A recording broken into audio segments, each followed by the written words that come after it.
Hi, welcome to our channel where we share the most intriguing stories. Viktor Rubtsov, an experienced policeman, goes to a family house in the mountains to find peace after a serious operation, but his privacy is violated by a family claiming to have rented a house. The conflict escalates into threats and a legal battle. Viktor Rubtsov's family cabin was more than just a structure, it was a legacy. Tucked deep within the craggy embrace of a mountain range, the wooden retreat stood like a monument to resilience, surrounded by towering pines and ancient oaks. Its weathered logs bore the marks of decades of mountain weather, each crevice and knot telling stories of storms endured and seasons past. Built by Viktor's great-grandfather with little more than his hands and sheer determination, the cabin had been a refuge for generations. For Viktor, it was a sanctuary, a place to shed the burdens of his badge and reconnect with the simplicity of nature. The cabin sat in isolation, miles from the nearest neighbor and even farther from the bustling chaos of the nearest town. The forest around it was alive, yet serene, a symphony of rustling leaves and birdsong that seemed to hush the rest of the world. Paths worn into the forest floor by Viktor's ancestors meandered through the woods, leading to hidden clearings, sparkling streams, and breathtaking views. Here, the concerns of city life faded, replaced by the eternal rhythm of the wild. It was late spring, and the mountain air carried the crispness of lingering frost mixed with the warmth of new life. The trees were dressed in vibrant green, their leaves shimmering like emeralds in the early morning sun. A light breeze whispered through the forest, carrying with it the scent of pine and earth, an aroma Viktor found more restorative than any therapy session. It was Sunday morning, the day stretching before him like an untouched canvas. For the first time in weeks, he wasn't rushing to a crime scene or drafting reports. Today was his day to simply exist. Viktor sat on the wide wooden porch, a steaming mug of coffee cradled in his hands. The chair beneath him creaked slightly as he leaned back, his eyes scanning the landscape. Beyond the grassy clearing that surrounded the cabin, the forest stood as a natural fortress, its dense canopy dappling the ground with sunlight. Wildflowers dotted the clearing, their vibrant colors a stark contrast to the earthy tones of the cabin and its surroundings. This was a place where time seemed to slow, allowing Viktor to savor each moment. The past few weeks had been relentless. Viktor, a seasoned police officer known for his unyielding integrity, had led a high-stakes operation to dismantle a dangerous criminal network. The case had been grueling, pushing him to the brink both physically and mentally. Yet, through it all, he had maintained his composure, driven by a sense of duty and an unwavering moral compass. The operation's success had brought a sense of accomplishment, but it had also left him drained, his mind heavy with the weight of decisions made under pressure. Here, in the quiet of the mountains, he sought reprieve. The cabin's creaky floorboards and the scent of aged wood felt like an embrace, a reminder that some things remained unchanging. Today, his goals were simple: fix a loose hinge on the pantry door, patch a crack in the window frame, and perhaps take a walk along the trails he'd explored as a boy. These small tasks were a far cry from the life-or-death decisions of his career, but they brought a sense of grounding he desperately needed. As the sun climbed higher, its rays kissed the cabin's roof, casting long shadows across the clearing. Viktor allowed himself a rare smile, the corners of his mouth lifting as he took another sip of coffee. The morning promised peace, a balm for his weary soul. Little did he know, the stillness was only an interlude, a fragile veneer over the storm that was about to break. The crunch of tires on gravel broke the tranquil symphony of the forest, jarring Viktor from his thoughts. He straightened in his chair, his senses sharpening as the sound grew louder. Moments later, a sleek black SUV rolled into view, its glossy exterior starkly out of place against the rustic backdrop of the cabin. The vehicle came to a halt in the clearing with a jarring screech, throwing up a cloud of dust that hung in the air like an unwelcome intruder. Viktor's first thought was confusion. Visitors were rare out here. The isolation of the cabin was one of its greatest appeals. Rising from his chair, he set his coffee mug down on the porch railing, his gaze fixed on the vehicle as the driver's door swung open. Out stepped a woman, her every movement radiating entitlement. She was impeccably dressed in white slacks and a tailored blouse, her designer sunglasses reflecting the cabin like a silent critique. Her expression, a mix of irritation and superiority, told Victor everything he needed to know. This woman wasn't here by accident. "Excuse me," she called out, her voice sharp and impatient. "Is this 314 Mountain View Road?" Before Victor could respond, the passenger door opened, and a large, broad-shouldered man emerged. He moved with deliberate heaviness, his imposing frame accentuated by the tight fit of his polo shirt. His expression was less refined than the woman's, but no less hostile. Two teenagers followed, a boy and a girl, both dragging their feet as though they'd rather be anywhere else. The boy kicked at a rock, while the girl kept her eyes glued to her phone, her disinterest palpable. Victor stepped forward, his tone polite but firm. "This is private property. Can I help you?" The woman scoffed, removing her sunglasses with a dramatic flourish. "Private property? I don't think so. My husband and I rented this cabin for the week." She pulled out her phone, waving it like a badge of authority. "I have the confirmation right here." Victor frowned, his confusion deepening.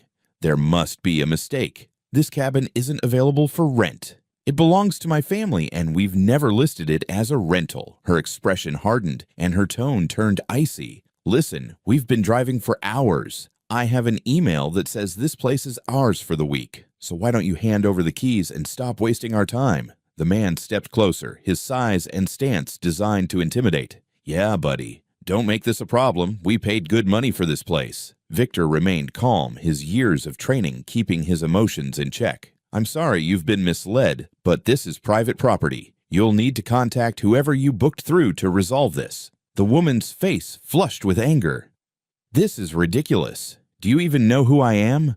I have contacts who could make your life very difficult." Victor met her gaze evenly. "Ma'am, I'm only telling you the facts. This property isn't for rent. I need you to leave." Her response was a harsh laugh, dripping with disdain. "Leave? We're not going anywhere. This is our vacation, and we're staying right here." Victor's patience, though vast, was beginning to wear thin. The stillness of the forest now felt heavy, charged with an unspoken tension that promised trouble ahead. The situation teetered on the edge of chaos as Karen's face twisted into an expression of pure fury.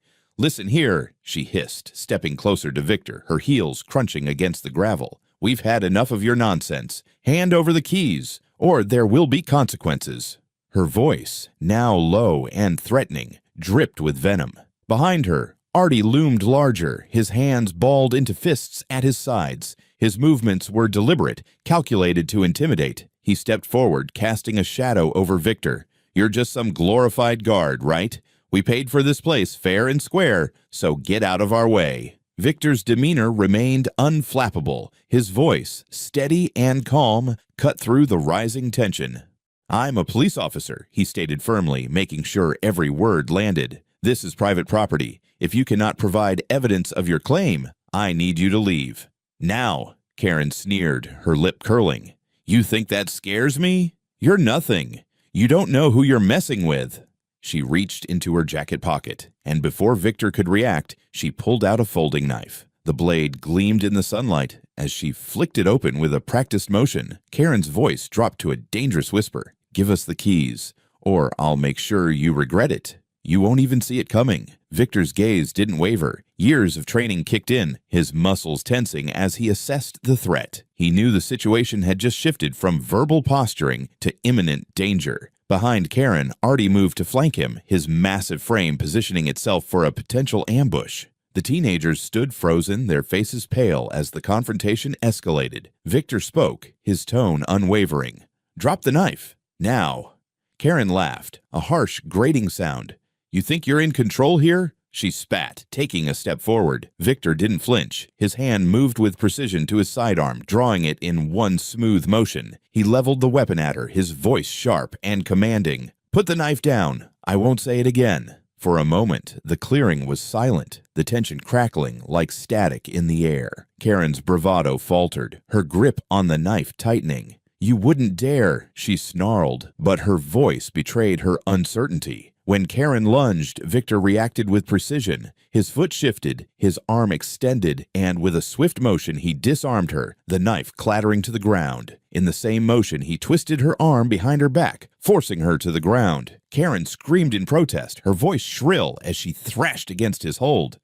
Artie roared, charging at Victor, but Victor, anticipating the move, sidestepped the larger man with practiced ease, delivering a controlled maneuver that left Artie stumbling and off balance. "Stay down," Victor barked, his gun now trained on the man. The clearing was still once more save for Karen's breathless curses and the frightened whispers of the teenagers. "Call the cops, Em," the boy finally stammered, breaking the tense silence. Victor, keeping his focus on the subdued aggressors, nodded curtly. "Good idea, make the call." His voice, though firm, held a note of reassurance meant for the kids. The stillness of the forest was broken by the sharp, authoritative voice of Victor as he called for police backup. His tone was calm but urgent, ensuring the dispatcher understood the severity of the situation. Karen, restrained on the ground, didn't take the opportunity for silence. Instead, she shrieked accusations, her words cutting through the forest air like jagged glass. "This is abuse. You're nothing but a power-tripping thug," she screamed, her voice raw with indignation.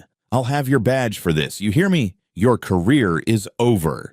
Nearby, Artie sat on the ground, his massive frame deflated after his failed assault. But even in his subdued state, his fury was palpable. His words were venomous, laced with promises of revenge. "You've made the biggest mistake of your life," he growled, his eyes boring into Victor with a dark intensity. "My family knows people, real people. You'll regret the day you messed with us." Victor ignored the threats, his focus sharp as he ensured the pair stayed subdued. He glanced toward the teenagers who stood huddled by the SUV. Their expressions were a mixture of fear and confusion, their usual teenage bravado stripped away by the chaos their parents had caused.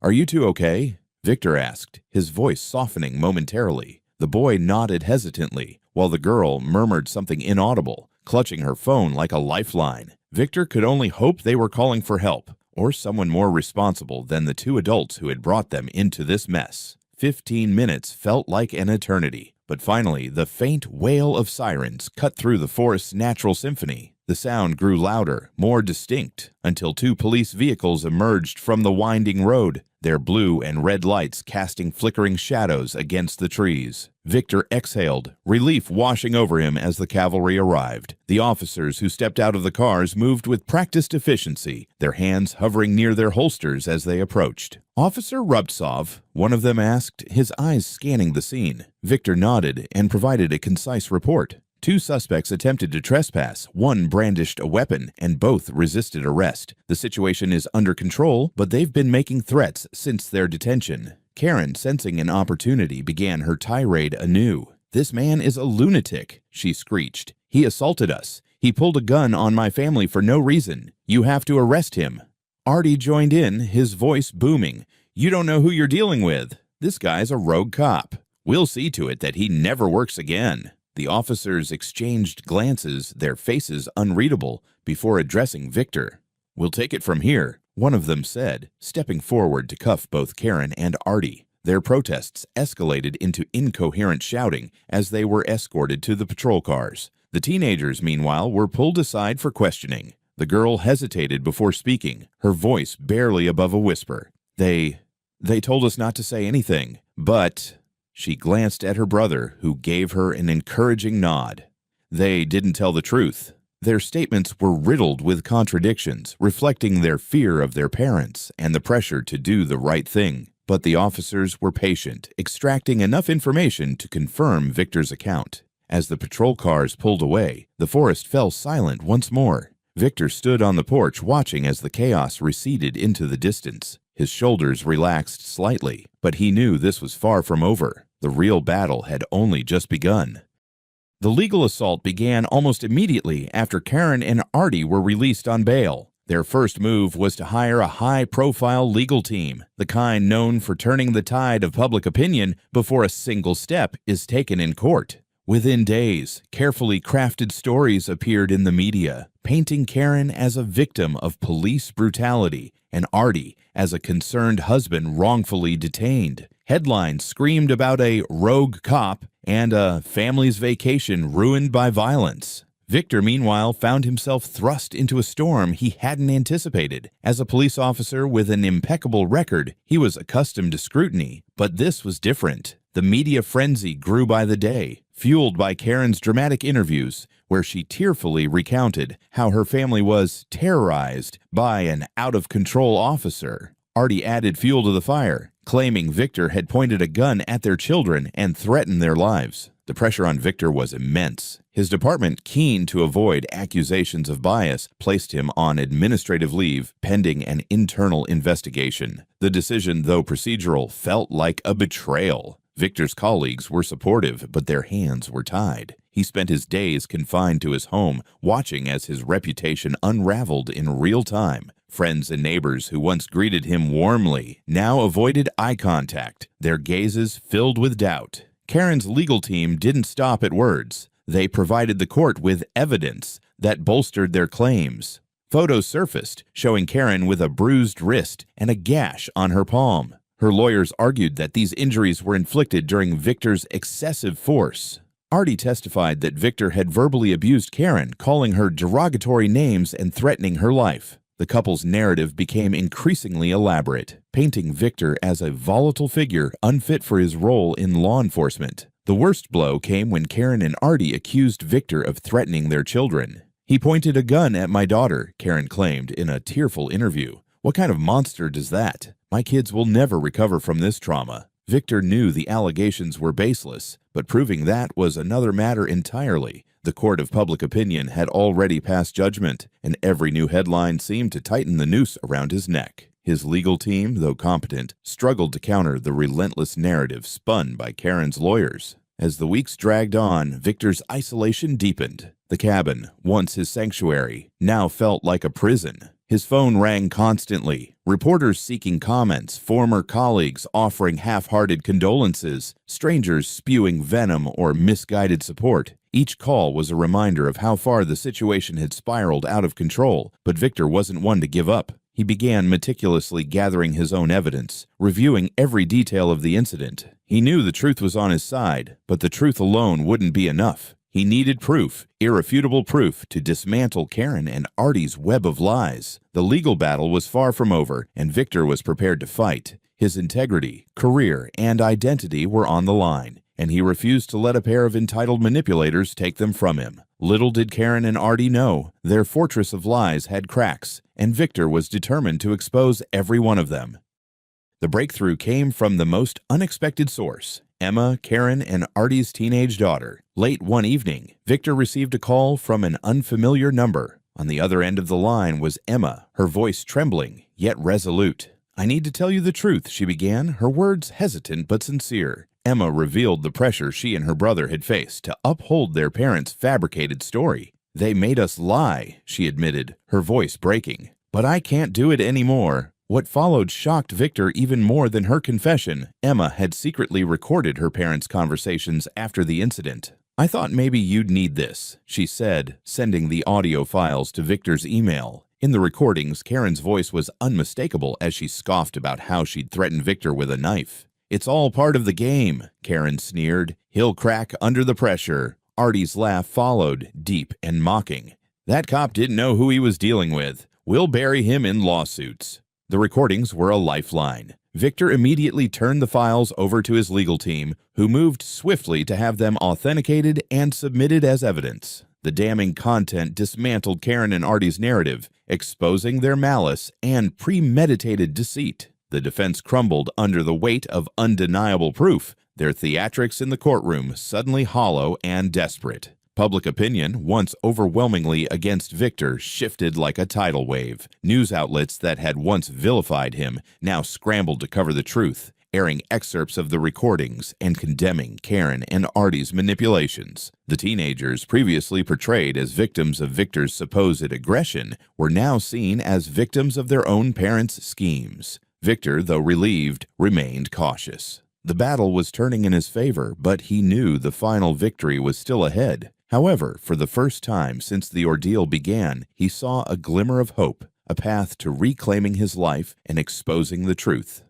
There was silence in the courtroom as the judge delivered the verdict, each word sounding like a hammer blow. Karen Wilcox, once so smug and restrained, trembled as her sentence was read aloud. 7 years in prison for assault with a bladed weapon on a policeman, perjury, and threats. Her lawyer's feeble attempts to portray her as a victim were negated by incriminating audio recordings that left no room for doubt. Her face contorted with anger and disbelief as the bailiff stepped forward to take her out. Artie was next, his defiance replaced by sheer fear. The 5-year sentence for attempted assault, false accusations, and aiding and abetting threats seemed heavier to him than the chains he would soon put on. His bravado evaporated, leaving behind only the mask of a man who believed his arrogance would protect him from responsibility. The teenagers, Emma and Max, watched from the gallery, relief and sadness on their faces at the same time. The judge addressed them directly, recognizing their courage to speak out despite the enormous pressure from their parents. "You did the right thing," the judge said solemnly. "Your actions have ensured the triumph of justice."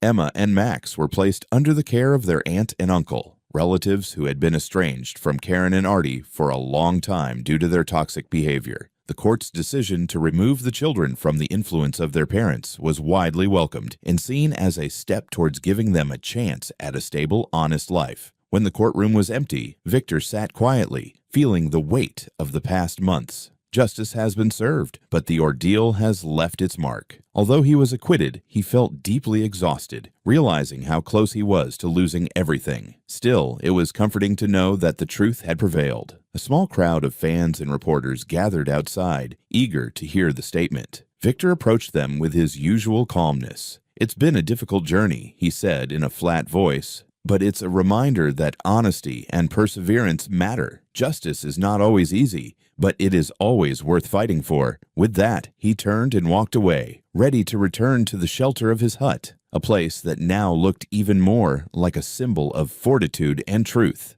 As the dust settled, Victor found himself reflecting on the ordeal. The months of relentless pressure, public scrutiny, and legal battles had tested every ounce of his resolve. Yet through it all, he had held firm to his principles. He realized that integrity wasn't just a guiding value.